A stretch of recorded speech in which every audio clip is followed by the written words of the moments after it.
Dossiê Apócrifo 03, o Evangelho de Tomé.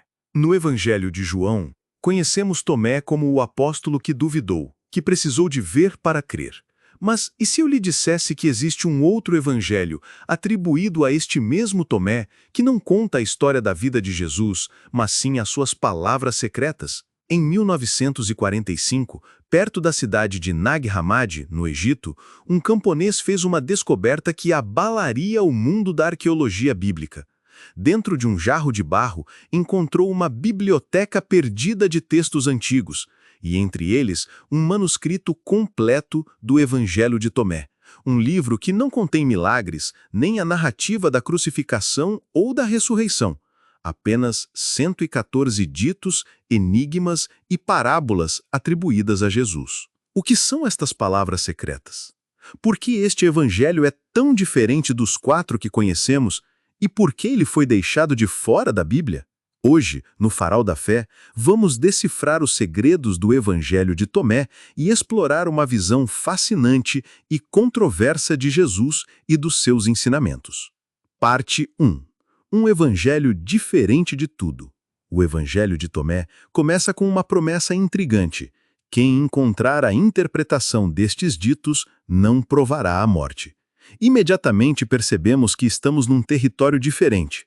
Ao contrário de Mateus, Marcos, Lucas e João, que nos dão uma narrativa biográfica, Tomé é uma coleção de frases. Algumas são muito familiares, semelhantes às que encontramos nos evangelhos canônicos.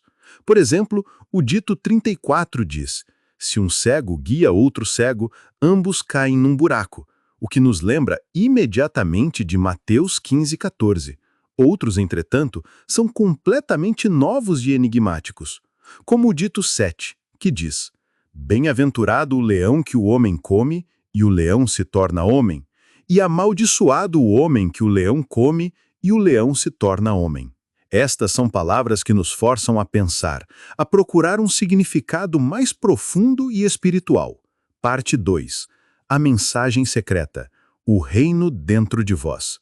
O tema central do Evangelho de Tomé é a busca pelo autoconhecimento e pela descoberta do reino de Deus, não como um lugar futuro, mas como um estado de iluminação presente, que já está dentro de cada um de nós. O dito 3 afirma: o reino está dentro de vós e fora de vós.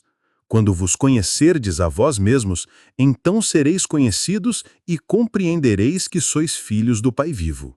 Esta ênfase no conhecimento secreto, em grego gnosis, e na descoberta da centelha divina interior, é uma das principais razões pelas quais este evangelho foi associado ao gnosticismo, um movimento filosófico e religioso que floresceu nos primeiros séculos do cristianismo e que foi considerado uma heresia pela igreja primitiva.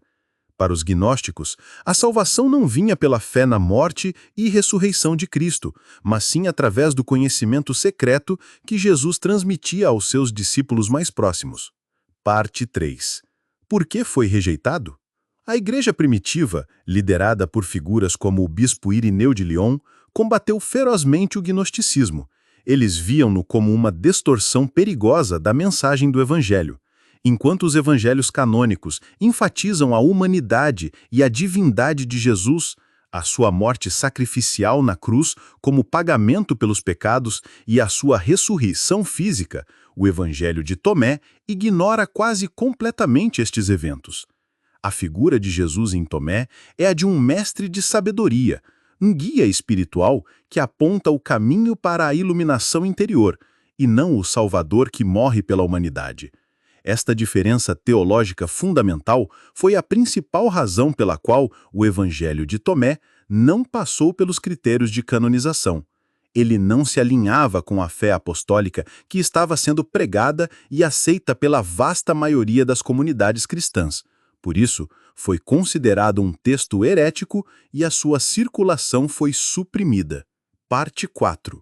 O legado do Evangelho de Tomé. A descoberta em Nag Hammadi permitiu que pela primeira vez em mais de 1500 anos pudéssemos ler este texto fascinante em sua totalidade. Para os historiadores, é um tesouro inestimável. Ele nos dá uma janela para a diversidade do cristianismo primitivo, mostrando que nos primeiros séculos existiam muitas formas diferentes de entender quem era Jesus e qual era a sua mensagem. Para os cristãos de hoje, o Evangelho de Tomé não substitui nem desafia a autoridade de Mateus, Marcos, Lucas e João.